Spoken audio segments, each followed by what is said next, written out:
मैं जे नीलम। आज मैं यहाँ शूटिंग कर रही थी और बहुत अच्छा लोकेशन है, मज़ा आ गया। तो दिल ने चाहा कि एक कविता सुनाई जाए आप लोग को, तो सुनाने जा रही हूँ।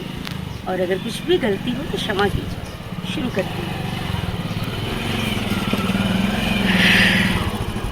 अपनी चाहतों में जज्बात ज़रूरी है, अपनी ख्वाहिशों की सौगात ज़रूरी है। अपनी चाहतों में जज्बात ज़रूरी है, अपनी ख्वाहिशों की सौगात ज़रूरी है। बिखरे हुए एहसास लिए फिरते हैं कहाँ, बिखरे हुए एहसास लिए फिरते हैं कहाँ। ख्वाबों की महफिल में बात ज़रूरी है।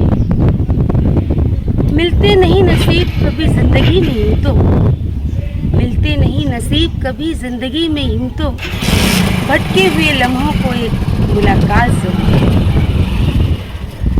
माना ये वक्त अपना रहे ना कभी निकल जाए, माना ये वक्त कभी निकल जाए, लेकिन मोहब्बत में खुरापात तो जरूर है।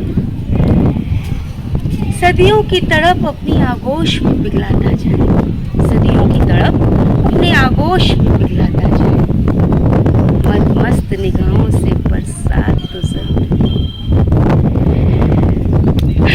ना जिद है ना गुरूर है, ना जिद है ना गुरूर है, बस तुम्हें पाना जरूरी है, बस तुम्हें पाना जरूरी है। इश्क अगर गुनाह है तो गलती की है मैंने, इश्क अगर गुनाह है तो गलती की है मैंने। सजा जो भी हो बस मेरी मजबूरी है, मेरी मजबूरी है। नमस्कार, धन्यवाद। नमस्कार दोस्तों, ये थी फिल्म अभिनेत्री, निर्मात्री, निर्देशिका और समाज सेविका जे नीलम जी, जो मेरे विशेष आग्रह पर पुनः कविता पाठ करने आई हैं। आप लोगों को कविता पाठ कैसा लगा मुझे ज़रूर बताइएगा। आपका साथ हमारा मनोबल बढ़ाता है। आपकी प्रतिक्रियाओं का हमें इंतज़ार रहता है। बहुत बहुत धन्यवाद।